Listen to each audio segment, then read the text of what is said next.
واسأل القرية التي كنا فيها والعير التي أقبلنا فيها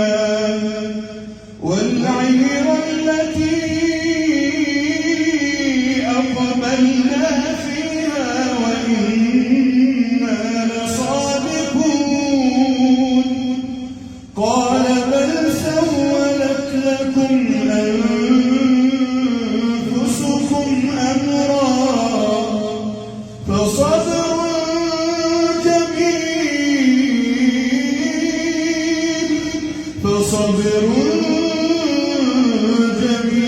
جميل عسى الله أن يأتيني بهم جميعا إنه هو العليم الحكيم.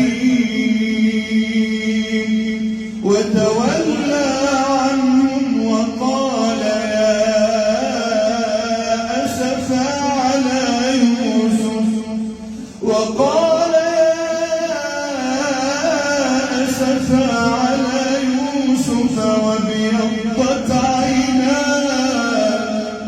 وابيضت عيناه من الحزن فهو كظيم.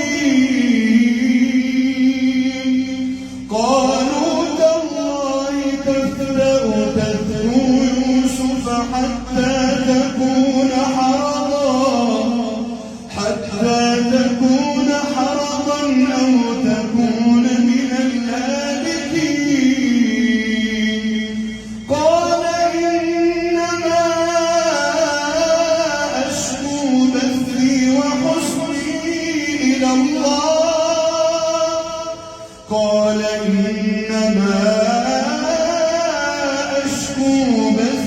وحزني إلى الله وأعلم من الله ما لا تعلمون. يا بني اذهبوا فتحسسوا من يوسف وأخيه ولا تيأسوا من روح الله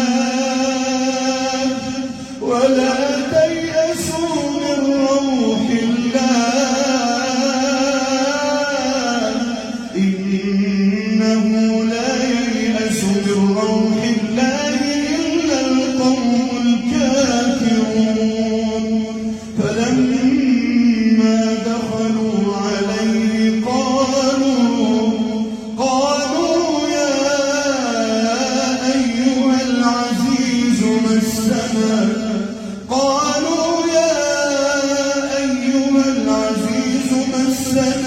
وأهلنا الضر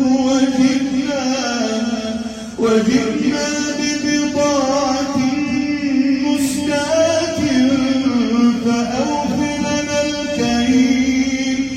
فأوف لنا الكيل وتصدق علينا إن الله يجزي المتصدقين. قال هل علمتم ما فعلتم بيوسف وأخيه إذ أنتم جاهلون. قالوا أئنك لأنت يوسف قال أنا يوسف وهذا أخي قد من الله علينا إنه من يتق ويصبر فإن الله لا يضيع أجر المحسنين. قالوا تالله لقد آثرك الله علينا وإن كنا لخاطئين. قال لا تثريب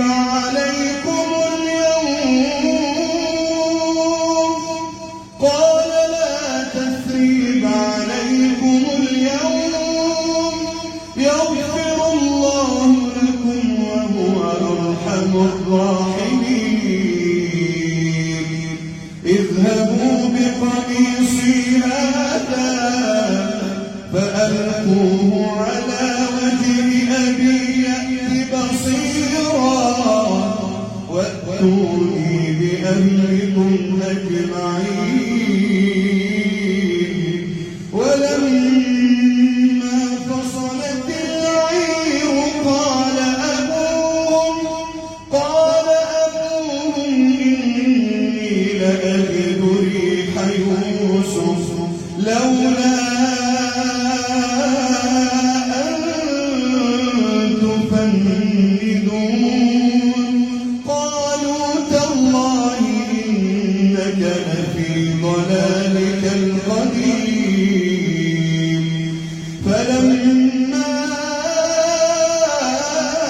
أقل لكم إني أعلم من الله ما لا تعلمون قالوا يا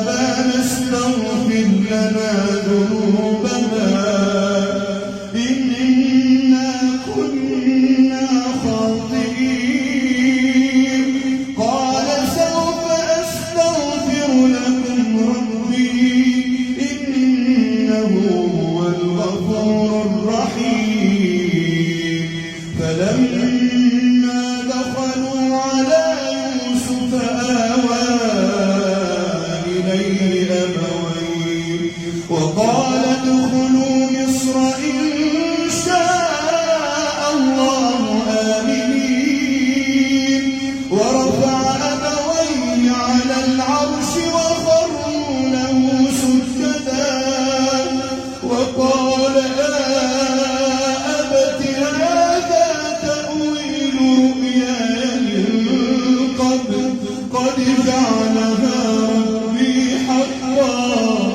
وقد أحسن بي إذ أخرجني من السجن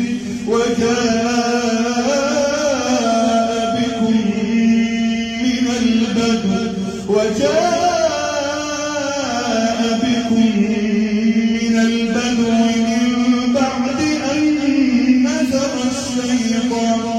من بعد أن نزغ الشيطان بيني وبين إخوتي إن ربي لطيف لما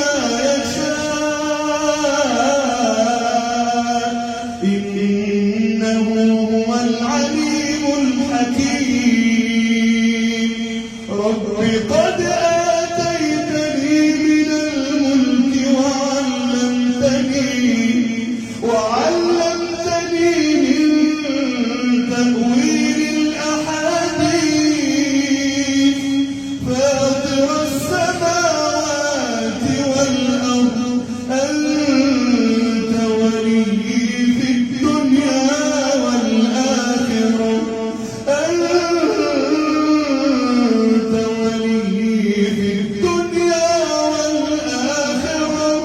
توفني مسلما وألحقني بالصالحين الله